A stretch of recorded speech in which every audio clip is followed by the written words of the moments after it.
حسین بادشاہ۔ بنو امیہ کا سب سے حسین بادشاہ سلمان بن عبد الملک، سب سے حسین، 42 سال کی عمر، جوانی۔ جب اس کی میت کو قبر کے قریب کیا گیا تو لاش ہلنے لگی۔ ان کے بیٹوں نے کہا ہمارے ابو زندہ ہیں، سکتہ ہو گیا ہوگا، ابھی زندہ ہیں۔ عمر بن عبدالعزیز فرمانے لگے ارے بھتیجو، زندہ نہیں ہیں، قبر کا عذاب جلدی شروع ہو گیا ہے، چھپاؤ، جلدی چھپاؤ۔ عمر بن عبدالعزیز جس تخت پر بیٹھے اس پر سلمان تھا، اس پر ولید تھا، اس پر عبد الملک تھا۔ ان تینوں نے اپنے من کو راضی کیا۔ عمر بن عبدالعزیز نے اپنے رب کو راضی کیا۔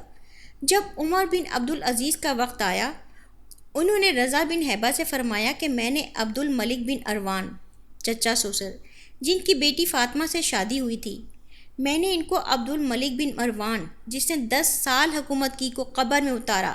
کفن کی گرہ کھول کر دیکھا تو ان کا چہرہ قبلہ سے ہٹ چکا تھا اور رنگ کالا سیاہ پڑ چکا تھا۔ عبد الملک بن مروان گورا چٹا تھا، گال سرخ، آخر کالا۔ پھر میں نے اس کے بیٹے ولید جس نے 21 سال حکومت کی کو قبر میں اتارا۔ میں نے اس کے کفن کی گرہ کو کھولا تو اس کا رنگ سیاہ ہو چکا تھا، قبلے کی طرف سے چہرہ ہٹ چکا تھا۔ پھر سلمان کے کفن کو کھولا، اس کا بھی چہرہ کہ قبلے سے ہٹ چکا تھا، رنگ سیاہ پڑ چکا تھا۔ اب میں جا رہا ہوں، مجھے دیکھنا۔ پہلے تینوں نے حکومت کی پوجا کی۔ عمر بن عبدالعزیز نے اللہ تعالیٰ کی عبادت کی۔ انہوں نے ایک بڑا عجیب خطبہ دیا جب خلیفہ بنے۔ اے لوگو، بچپن میں شعر و شاعری کا شوق تھا تو میں شاعر بنا، تھوڑی سی اٹھان ہوئی تو علم کا شوق ہوا، میں نے علم حاصل کیا، جوان ہوا تو فاطمہ بنت عبد الملک سے عشق ہوا، میں نے ان سے شادی کی۔ اب اللہ نے مجھ کو حکومت دے دی ہے، اب تم دیکھو گے میں اس سے اپنے اللہ کو راضی کروں گا۔ پھر گھر آئے، بیوی کو کہا فاطمہ بڑے اچھے دن گزرے ہیں، اب امتحان ہے، میں تیرا حق ادا نہ کر سکوں گا، طلاق لینی ہے تو میں حاضر ہوں، ساتھ دینا ہے تو پہلے اپنے حق معاف کرو۔ سیاسی لحاظ سے فاطمہ جیسی عورت تاریخ میں نہیں آئیں، 7 نسبتوں سے یہ شہزادی ہیں۔ فاطمہ کہنے لگی عمر میں نے سکھ کے دن آپ کے ساتھ گزارے ہیں، دکھ میں آپ کو چھوڑ کر نہیں جاؤں گی، جائیں میں نے سارے حق معاف کیے۔ پھر عمر بن عبدالعزیز کی راتیں اور دن کیسے گزرے، مصلے پر روتے روتے وہیں سو جاتے اور مصلے پر روتے روتے وہیں سے اٹھتے۔ اپنی حکومت کو اللہ کی رضا کے لیے استعمال کیا۔ کیسے استعمال کیا؟ فاطمہ کا سارا زیور بیت المال میں ڈال دیا، تنخواہ پر آ گئے۔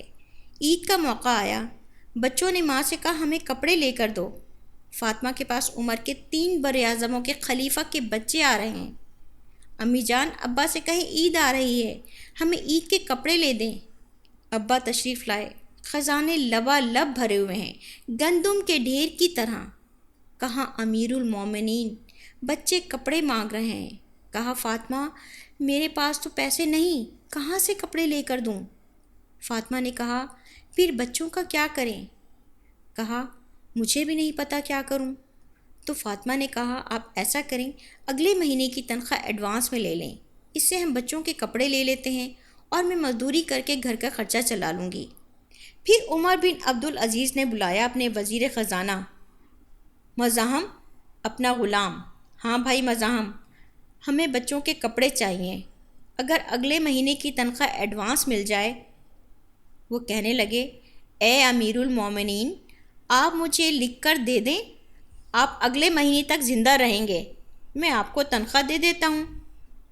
آپ نے سر جھکا لیا، اٹھے، گھر آئے، اپنی بیوی سے کہا فاطمہ بچوں سے کہہ دو ان کا باپ ان کو کپڑے نہیں لے کر دے سکتا۔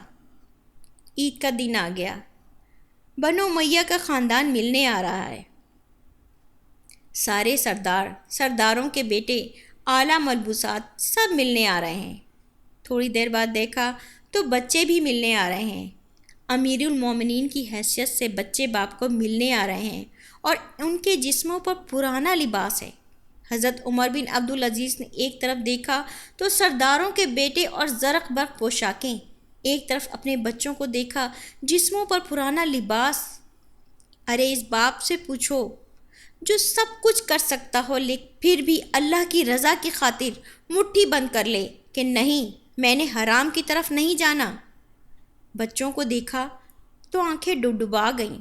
فرمایا میرے بچوں، آج تمہیں اپنے باپ سے گلا تو ہوگا کہ آج ہمارے باپ نے ہمیں کپڑے ہی نہیں لے کر دیے۔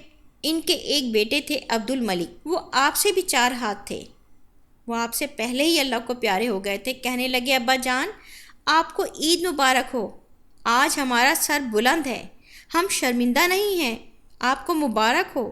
ہمارے باپ نے قومی خزانے میں بددیانتی نہیں کی، ہم شرمندہ نہیں ہیں، انسانوں کو کپڑوں میں نہیں تولا جاتا۔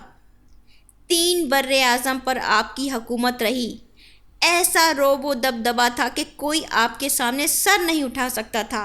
3 بر اعظم میں زکوٰۃ لینے والا کوئی نہ رہا، 3 بر اعظم میں سوال کرنے والا کوئی نہ رہا، 3 بر اعظم میں ظالم کوئی نہ رہا، 3 بر اعظم میں مظلوم کوئی نہ رہا۔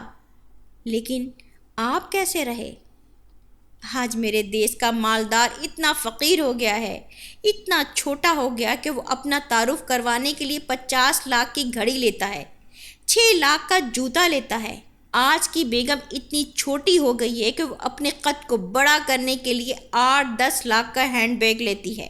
جب تم اپنی ذات میں بے قیمت ہو تو اللہ کی قسم تمہاری گھڑی، تمہارے بیگ، تمہاری گاڑیاں تمہاری ذات اونچی نہیں کر سکتے۔ ایک دن عمر بن عبدالعزیز اپنی بیگم فاطمہ سے کہنے لگے، فاطمہ کچھ پیسے ہیں، میرا انگور کھانے کو جی چاہ رہا ہے۔